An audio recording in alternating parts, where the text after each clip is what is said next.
Friends, welcome to all of you in my YouTube channel true hope pharmacy. आज की video में हम बात करेंगे पार्किंसन डिजीज़ के पार्ट थर्ड में। तो पार्ट थर्ड में हम देखेंगे जो है कौन कौन से ड्रग हैं जो डोपामिनर्जिक अगोनिस्ट, ये सीधे डोपामीन रिसेप्टर को अगोनाइज कर रहे हैं, और दूसरा आपका है कि ऐसे कौन कौन से ड्रग हैं जो डोपामीन के मेटाबॉलिज्म को रोक रहे हैं। तो इसके अगर आप डायरेक्टली इस वीडियो पे आ रहे हैं तो पहले आप इसके पार्ट 1 और पार्ट 2 वीडियो को देख लीजिए, जिसका लिंक नीचे डिस्क्रिप्शन में दिया है। पार्ट 1 में हमने बताया है जो है कि पार्किंसन डिजीज होता क्या है, उसकी पैथोफिजियोलॉजी क्या है, और जो है एंटी पार्किंसन एजेंट्स के क्या क्लासिफिकेशन क्या क्या है।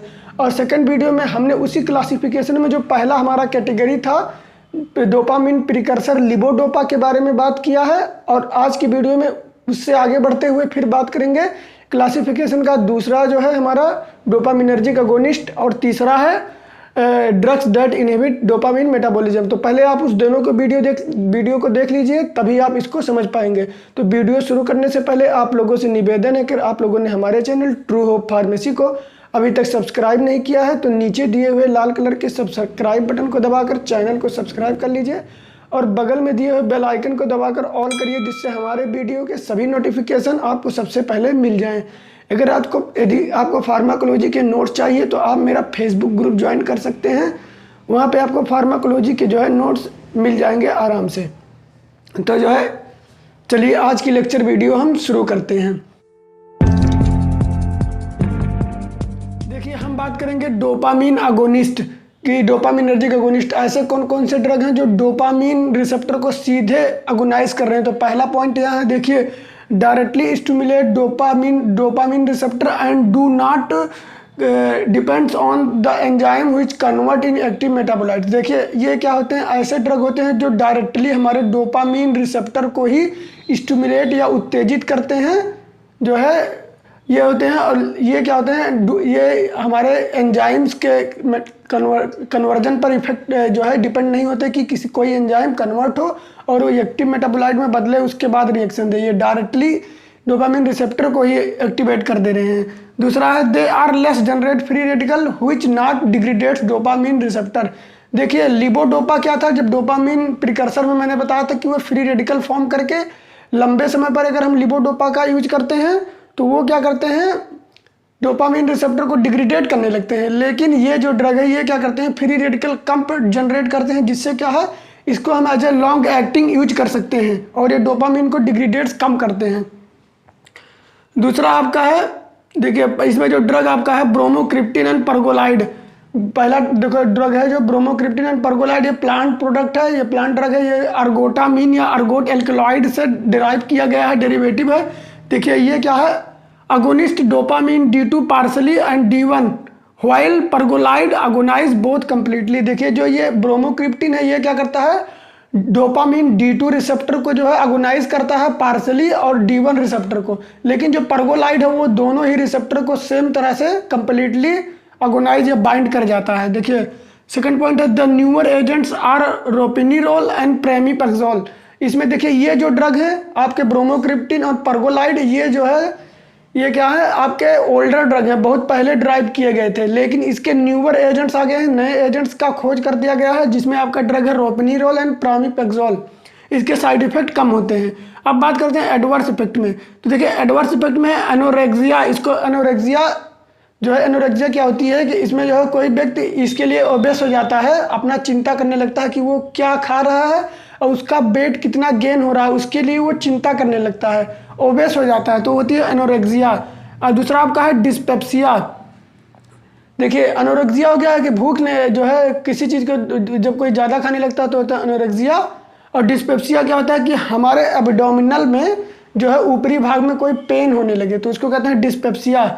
स्किन, और आपका है स्किन इरुप्शन, स्किन पर रैशेस आना, रेडनेस आना, जो है फफोले बन जाना, ये सब होते हैं स्किन इरुप्शंस, या स्किन का ब्रेकडाउन होना, पैचेस बन जाना, ये होता है स्किन इरुप्शन।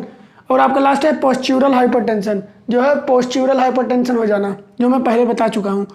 देखिए ये आपका क्या है, इसमें एक पॉइंट इंपॉर्टेंट है जिसको मैंने इन्वर्टेड कामा में लिखा है, pergolide has been withdrawn due to cardiotoxicity. Pergolide का यूज अब नहीं किया जा रहा है क्योंकि ये जो है हाई कार्डियोटॉक्सिसिटी कॉज करता था। देखिए यूजेस में बात करते हैं, initiation of therapy in PD, Parkinson disease में जो है एज ए थेरेपी के रूप में चलाया जाता है इन दोनों ड्रग को। And first line drug it is a treatment of on off phenomena. इस ड्रग को जो है पार्किंसन डिजीज में किसी के सिम्टम्स जो है आते जाते रहते हैं जो है वाइब्रेशन ट्रीमर्स की तरह, तो इसीलिए इसे ऑन ऑफ फेनोमेना कहा गया है और इसका ड्रग का यूज इसी में किया जाता है। दूसरा आपका ड्रग है रोटिगोटिन। रोटिगोटिन में क्या देखिए, ट्रांसडर्मल पैच सो डेट कांस्टेंट डोपामिनर्जिक स्टिमुलेशन। ये जो आपका ड्रग है रोटिगोटिन, ये क्या है, एज ए ट्रांसडर्मल पैच के रूप में स्किन में लगाया जाता है, जिससे क्या होता है, इससे ड्रग धीरे धीरे रिलीज होता रहता है और किसी पेशेंट को कॉन्स्टेंटली उसका जो है इफेक्ट आता है, जिससे डोपामिनर्जिक रिसेप्टर कॉन्स्टेंटली स्टिमुलेट होते रहते हैं। तीसरा आपका ड्रग है अपोमॉर्फिन। अपोमॉर्फिन क्या है, ये देखिए एज ए आपका जो है डोजेज फॉर्म के अकॉर्डिंग है। ये आपका ट्रांसडर्मल पैच था, अब ये अपोमॉर्फिन क्या है, सबक्यूटेनियस लेयर में लगाया जाता है। 2 से 6 mg दिया जाता है फॉर शॉर्ट पीरियड के लिए as a rescue to tide over akinesia in the patient receiving regular medication. As a rescue team की तरह कि इसको थोड़ा सा क्योर करने के लिए सबक्यूटेनियसली शॉर्ट एक्टिंग के लिए दिया जाता है ये ड्रग एपोमॉर्फिन। तो ये आपका हो गया पूरा डोपामिनर्जिक अगोनिस्ट।